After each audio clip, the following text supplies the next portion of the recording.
guys, welcome back.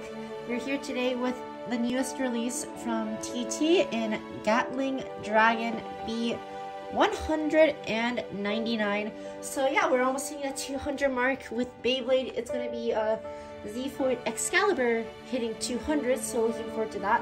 But today I'm going to be unboxing Dragon. It has the new Dragon core with the spring. It has the D gear. It has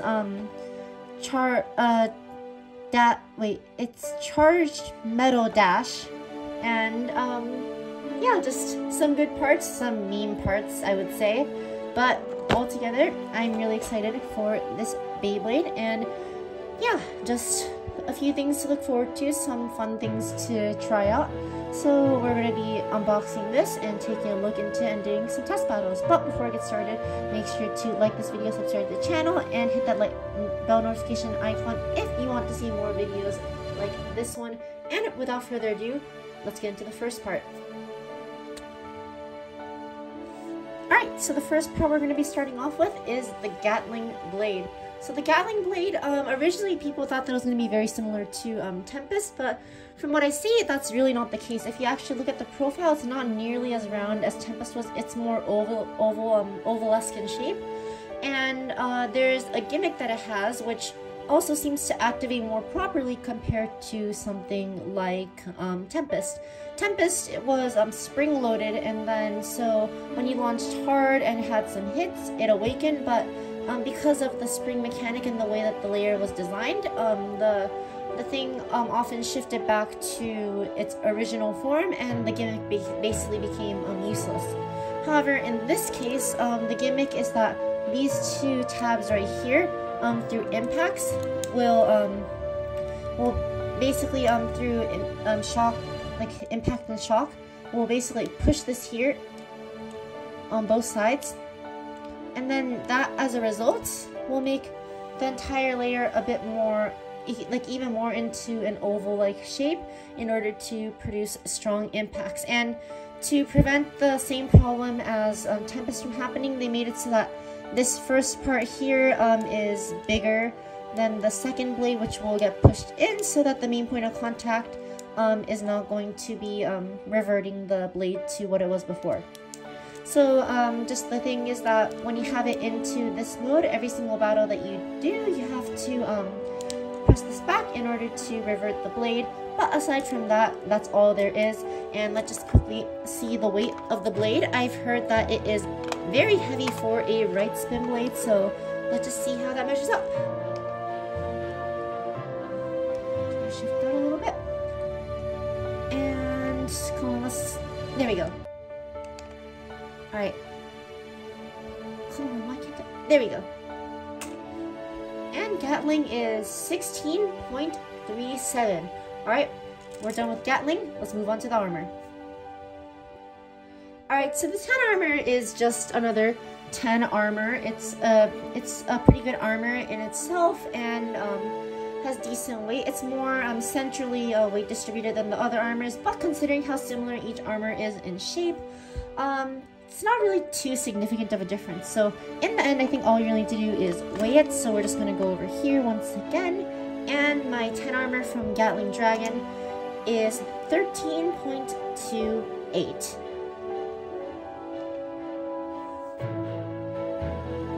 So moving on to the more interesting stuff, we have the Dragon core. So the Dragon core is very similar with the Valkyrie core in the sense that it has a spring inside of the core, which allows it to have a bound gimmick when hitting something. So if you have a disc and driver on it, you'll see that the spring will absorb an impact and push back. And there is actually a difference to the core that we know from Valkyrie in that the amount of teeth it has and the amount that the spring will move forward. So with the Valkyrie core, there's 2 teeth, and when the spring pushes forward, it goes roughly to a little bit past halfway before actually starting to click. In contrast, the Dragon core only moves about a third before it starts clicking. However, the dragon core, oh never mind, does it only have 2 teeth as well? I don't know. Yeah, it has 3 clicks. So let's see. 1. Wait. Oh, I guess 1. Okay, so from what I see, it seems like it just kind of skips over 2 clicks at once when I'm like handling by myself. Maybe it'll be different when it's in like an actual battle, but from what I see is that this has 1 more tooth but has less of a spring to absorb impacts, while this one has one less teeth but has more of a spring to absorb impacts. Looking at this, in all honesty, I might actually still prefer the Valkyrie core, but that's all for testing to decide. Now, looking at this, let's just see how much this core weighs. Just for comparison's sake, here is a Valkyrie core, 7.94, and in contrast, the Dragon core is 7.90. So that's probably just like a small plastic molding difference. But since we're done with that, let's move on to the disc. Alright, so we have a new disc, not a new disc, we have a new old disc in the form of Karma, and from my experience, Karma really is not spectacular in any way. Like, I think every other disc basically does better than it in every capacity, but that's just my opinion. Other people might disagree, but to put it short, with less spin, it's supposed to basically, in quotes, dig into the opponent. But in reality, like, it's so small, it usually doesn't make contact, and when it does, it's just so jagged that it actually like cuts through Beyblades, and you don't really want that happening considering Beyblades aren't cheap. Like, I personally like would only use it in right spin, because in right spin it just has like that like smoother lining, and that's what it's being used for with Dragon, where with the right rotation it doesn't dig into the opponent like it would in left rotation. But that said, what we're going to do is just take a scale one more time with the disc and see how much it weighs. So Karma tends to be like in like the 20, maybe like the 29 area. Like if it's 30, that'd be amazing, but I completely doubt it's going to be 30. Yep, 29.00, roughly like the standard Karma weight. So now that we've gone over Karma, let's go over the last part, the most meme part possibly in the driver. Alright, this is it, everyone. The meme itself, the charge metal dash. Now it'd be even worse if it was like high charge metal dash, because that would have been that would have been a bit too much. Or if they did like if they did like charge metal, like that would have been really funny, but it would have been really pointless as well. But that said, it has a lot of weight to it, but because it has so much weight on the bottom, it tends to destabilize the Beyblade that it's on. However, I do like using a combo similar to this, using a driver similar in Adventure with V-Gear. So maybe if like the properties of these Beyblades are drivers are pretty similar, I can actually put this onto this combo and have it perform in a certain fashion that I would like to see. However, for now, that's still to be seen. But regardless, let's just see how heavy this driver is. Last time I checked, it was still the heaviest driver aside from, let's just say, the electric drivers or All Might or Generate. But looking at this, it comes in at 16.32.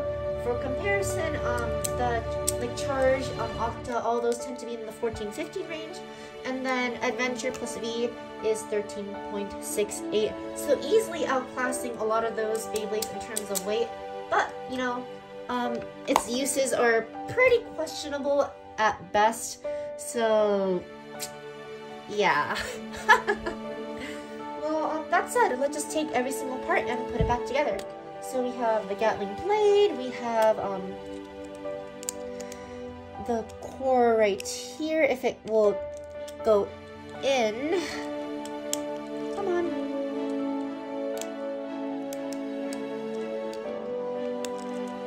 there we go. Okay, so it's really hard to put the core in there, but that's the layer. We have Karma right here.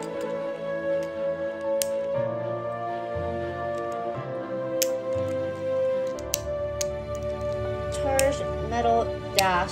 So here is the full Gatling Dragon in its entirety. Not sure how well it'll perform, but for now, let's take the weight of this whole Beyblade, coming in at 82.85. Very, very heavy, but I mean, we all know why it's so heavy, and we'll see with everything it has how it performs against some Beyblades in test battles. Alright, so we are here at the stadium, and we are now going to be launching Gatling against some other Beyblades. And before we get started, we are going to be going over the D gear, which is put on Divine Belial. So the D gear is very similar to the S gear in that you put it on Nexus or All Might, but the only difference is that the D gear can only be put on one way. It cannot be put on the other way, from what I know at least. And unlike the S gear, which is either fixed or free spinning, the D gear is made so that to model the spring disc from the GT era, it can only move a certain amount in either direction. So if it was spring loaded, then that'd be really nice, but it's nice to see that they've tried to model the sting disc to some extent, and in all honesty, it looks really nice, so I can't wait to test this new, well, in quotes, new disc out. But that said, we have Divine, we have Gatling, and let's just put them against each other. So we're just going to test launch Gatling first. 3, 2, 1, go. Shoot!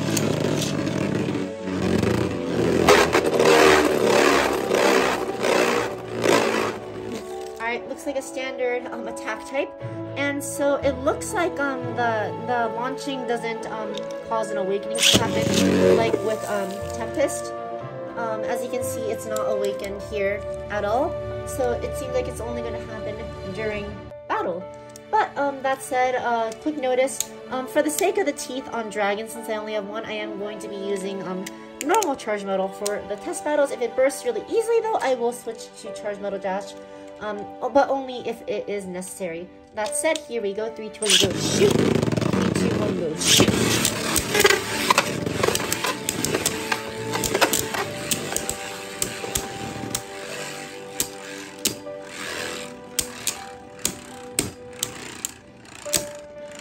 Alright, so coming down here, we have our first battle against these two, and let's see who wins. It is going to be Gatling. So taking a look here, as you can see, one side seems to be awakened while the other, one side seems to be awakened right here. I can click it back, in order, oh, why isn't it clicking back? Wait, there we go. So one side clicked back, but the other was still remaining in that fixed position. So we'll just do another battle and maybe see if there is any difference in terms of the awakening. So here we go. 3, 2, 1, go. Shoot! 3, 2, 1, go. Shoot!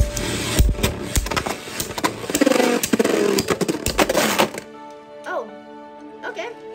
Well, a lot of scraping on Gatling's part, and knocked out Belial right there. Once again, only one side actually awakened on the Beyblade. The other side is still stuck in this non-awakened state. So just gonna click that back, and I'm not sure if it's a matter of the one side on my mode being like easier to awaken than the other, but that is what I see at the moment.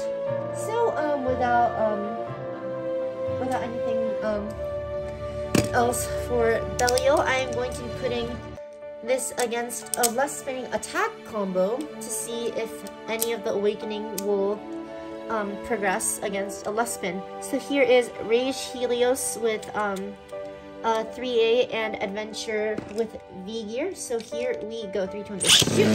And Rage. 3, 2, 1, go. Shoot!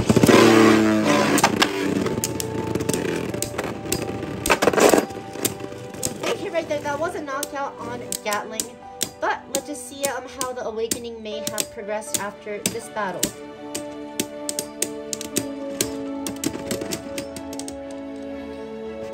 Alright, taking a look at the Beyblade right here, and it looks like there's actually no awakening on the Beyblade. Maybe, okay, no. There was like a very slight one on one side, but it wasn't fully awakened awakened either, so I don't know. Maybe like my mold doesn't like awaken as easily in battle, or maybe left spins just don't cause them to click as easily. Going on to another battle to see how this turns out. 3, 2, 1, go shoot! And here is Ray's 3, 2, 1, go shoot! Alright, that was a ring out right there. Let's just see how Gatling looks. And there is just a very slight click. It didn't really fully push out. So I'm not sure what it takes to really get everything out there. Maybe if I take something like Brave, then it will. Let's just take a look. Here is Gatling 3, 2, 1, let's shoot. Here is Brave Valkyrie. That didn't work out very well. But let's try that again. Alright, here we go. 3, 2, 1, go shoot. And Valkyrie 3. Sorry, my launch messed up. The only thing I hate about DB launchers is that they get stuck from time to time and you have to like rewind them. 3, 2, 1, go shoot. 3, 2, 1, go shoot.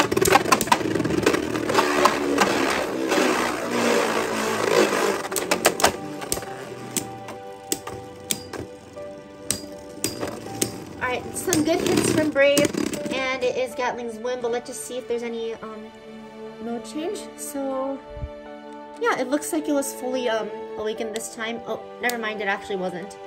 So from what I see, it seems like if you hit just like decently hard, like you can kind of like start the awakening, but until you get a really hard like impact, then it's not going to like fully click on this end right here. So from what I see, like you're gonna need a really extreme impact for like a full change in battle to occur. If you like have like some decent hits, it's not going to fully change. I'm not sure how that's gonna really affect performance in battle, but yeah, I think that's enough test battles looking into Gatling Dragon. So that is all for our review on Gatling Dragon right here. And in all honesty, like there's not like too much about it that seems like it's going to be game breaking. Maybe like the core will find some good use, but aside from that, like the Gatling blade doesn't seem to be like committed to attack or stamina, and I'm really not sure how that's going to play out. Along with that, like it's way higher on the armor compared to other blades as well, so it might have like a disadvantage because of like the higher height, like tipping over a little bit easier. But that said, you know, there's a lot of things that I can test out with this, so all of that's just going to be up for future testing and seeing how these parts interact with others. But that said, that is all for my review today. Let me know what you thought of Gatling Dragon in the comment section down below. Do you think it's going to be good at all in any capacity? Do you think it's just going to suck? What do you think of the core and the spring gimmick where it doesn't move as much as Valkyrie but has more teeth? And you know, all of that other good comments and information that you might have for me down in the section below. But that said, that is all I have for today. So thanks for coming to watch this video, and I'll see you guys later.